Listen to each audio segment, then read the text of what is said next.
Hey, what's going on everyone? Today we're putting in an intake on the Jetta. So I went with the Luft-Technik, I think it's how you say it, from ecstuning.com.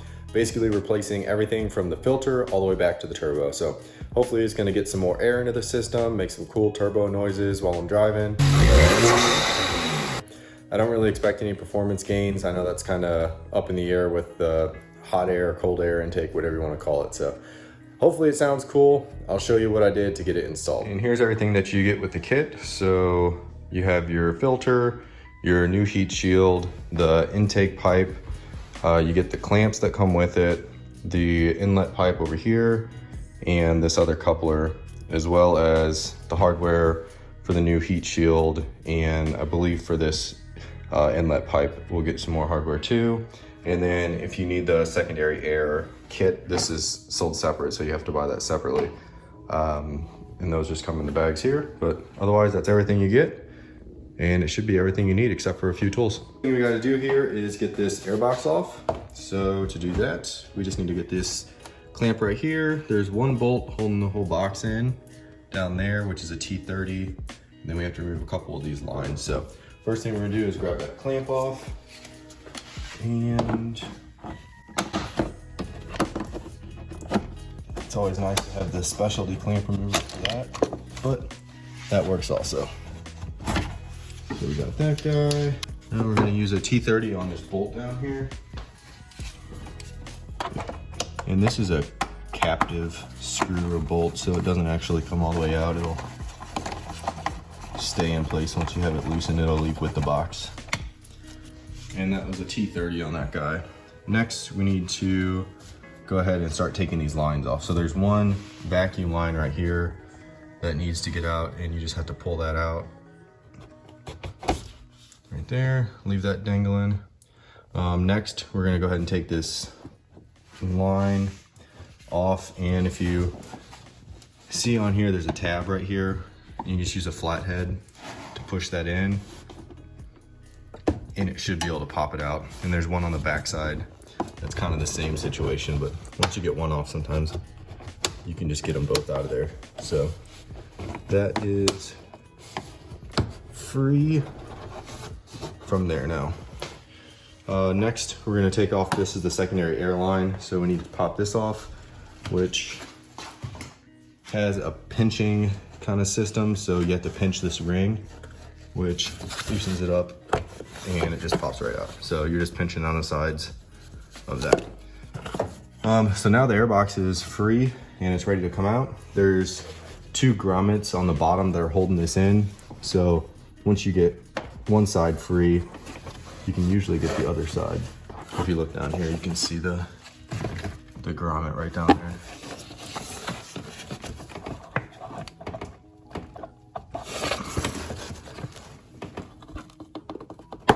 So that guy's out of there now. And then there's one more that's underneath that we're gonna have to get off too.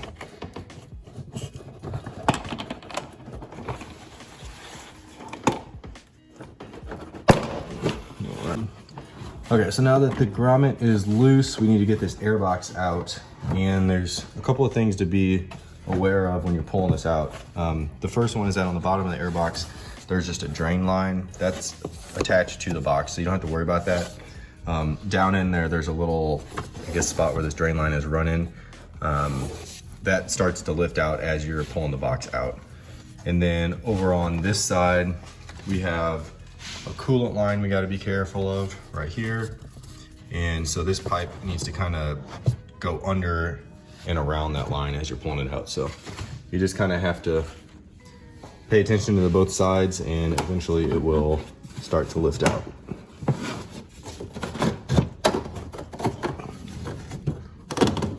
So there's that drain line, and then as we're lifting this out, if you want to go onto this side, you can see that line.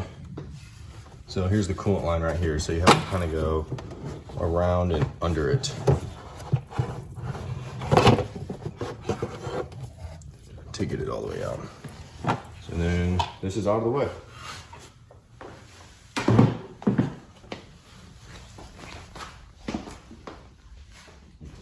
So next up, After that box is out of the way, we just need to remove this intake pipe, which is another spring clip over here. Go ahead and grab that off. He's out of the way now. And then we're gonna go ahead and take this engine cover off too, to free up some room. That guy's gone.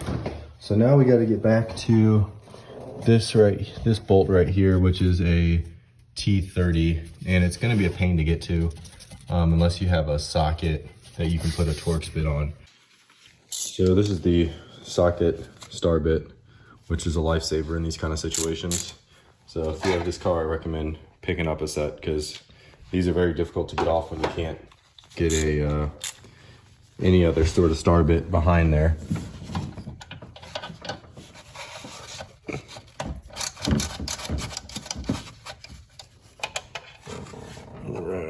Hose attaches down in the turbo inlet. There's a hose that connects down in there, and in order to get that off without breaking it, we can just take it off from the top. So we'll get this guy off, and it's another T30 on this, so that comes right off. To get this hose out of here, you can kind of push on the hose itself in the middle, and it has a rubber ring that kind of holds it in. Oh, that is difficult. All right, so we got everything disconnected except for back here. There is a clamp, a spring clamp that we got to get to. Okay, so I got this clamp off down here using just the wrench to get it out of there, and then the pliers to get it out of there. Ooh. Oh. And then so this crankcase vent line that's right here that we disconnected. So basically, if you're able to get it all the way out in one piece, you can do that. Otherwise, you just kind of bend this inlet pipe back, and then you can see where it's coming from, and you just have to pop it off right there. And you might have to use like a screwdriver or something to pry it out if yours is kind of difficult to get out. But you can just leave the hose hanging, and we have the intake out, the inlet out. And then next off, we're gonna go ahead and take off the adapter. Didn't come out with it, so I need to use the pliers again here to get this bottom clamp off and get this whole adapter off the turbo. So once you get that clip loosened, you just can pull it right off the turbo. So that's what the adapter looks like. Now the last thing we need to do, we have this front air intake piece, and it just has T27s on it right down here and around this side as well.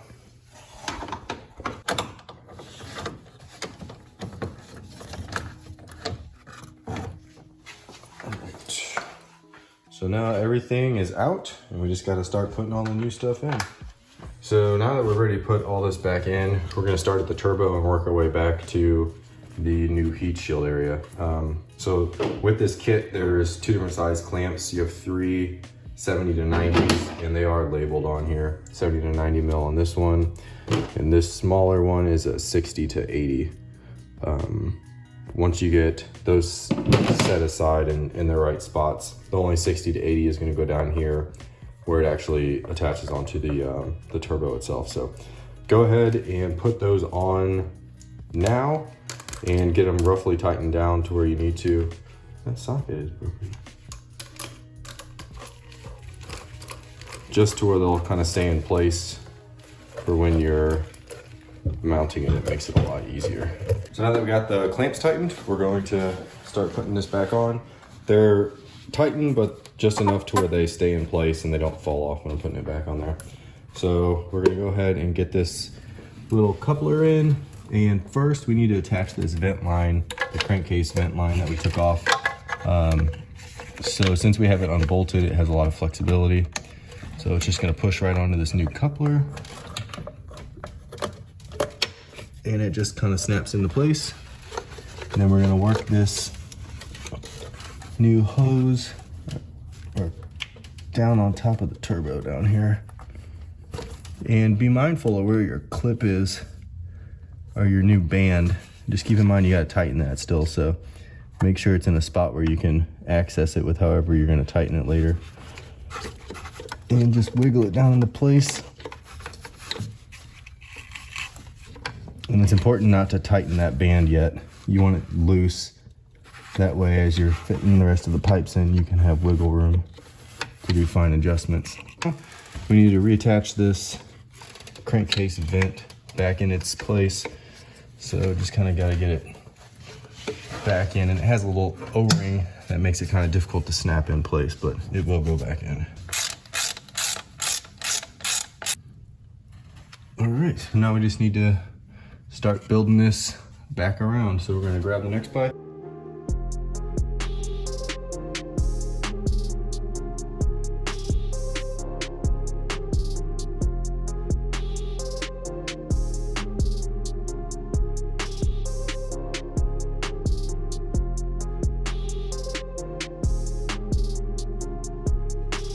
Slide it into position.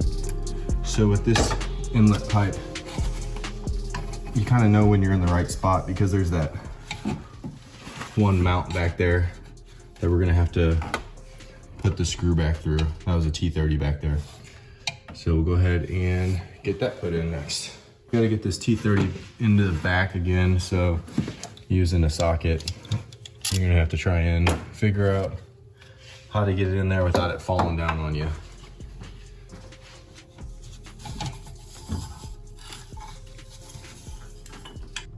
Okay, that's about as tight as that gets.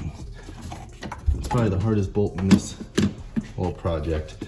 So now that that is tightened down, we can go ahead and start tightening down those two clamps that we have on this inlet coupler. So this top one, and then the one down below as well. Okay, that goes tight. All right. So all my clamps are nice and tight. We're gonna go ahead and put on this other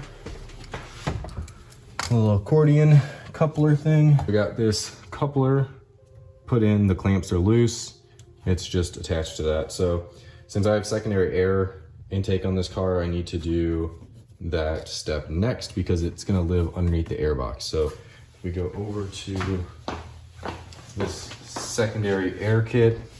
Basically, if you have a DSG transmission, you have to mount it differently, but since this is non-DSG, this is how it's gonna go. So hit the clamp, and basically it's gonna go in just like that.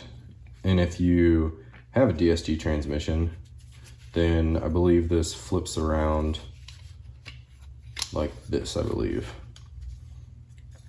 So, but for this install, we're going like so. And then we can go ahead and tighten that down because it's not gonna move. Filter's nice and tight, and it's just gonna sit down here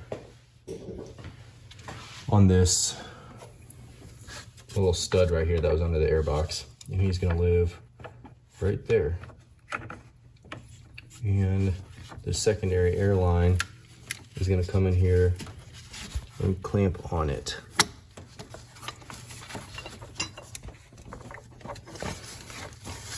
Which I probably should have done up here first.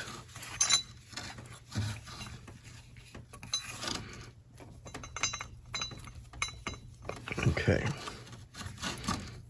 We got the secondary air line on there. This guy's coming over, around and down. Okay. And so he's gonna be right there and live under the air box. There's also a grommet that needs to go on top of there to hold everything in place. And then the new heat shield is gonna sit on top of this guy. So he just gets pushed down right there. And so now That's all there is to do for the secondary air part. And now we're going to start putting this heat shield on, and then just the air intake pipe, and we'll be set. Our secondary air is done. We need to grab this heat shield, and we'll grab the intake pipe also. So the heat shield is kind of like the original airbox you take off. It has this grommet that puts down on this post right here. This is the new grommet we just put in, so it's just gonna sit on that. And then where that front intake was, there's two T27s, so one right here, one right there. Go ahead and get this pushed through. So that snaps in. I need to grab the T27.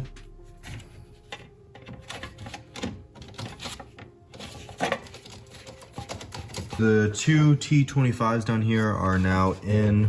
This one's a little tricky to get to, but using the socket attachment, it works really well on the ratchet.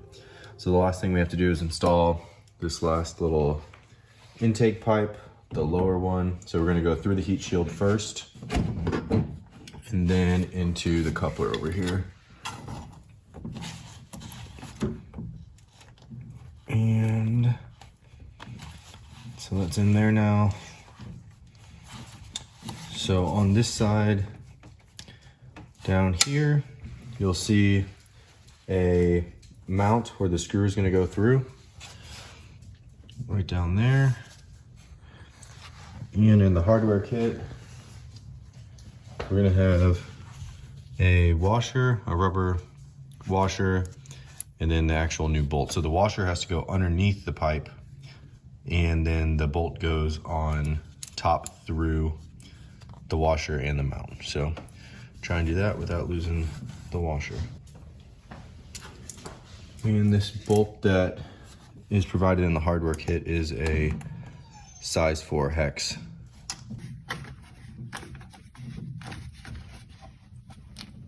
Alright, so now that's on there.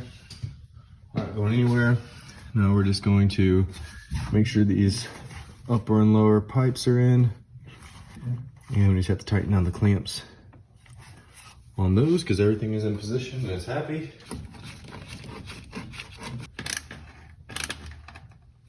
Okay. That band is all the way around. Perfect. And the last thing we need to do, grab the cone filter that they send with it, slip that on, tighten down our new band on there. All right. Oh, yeah, I gotta flip that filter around. I can't get that line all the time. And so after you get that on, you're gonna have to reach under here for this one last vacuum hose, which is gonna go on the bottom of that lower intake pipe. And it just sticks right on. Ready? Yeah, go ahead and start it.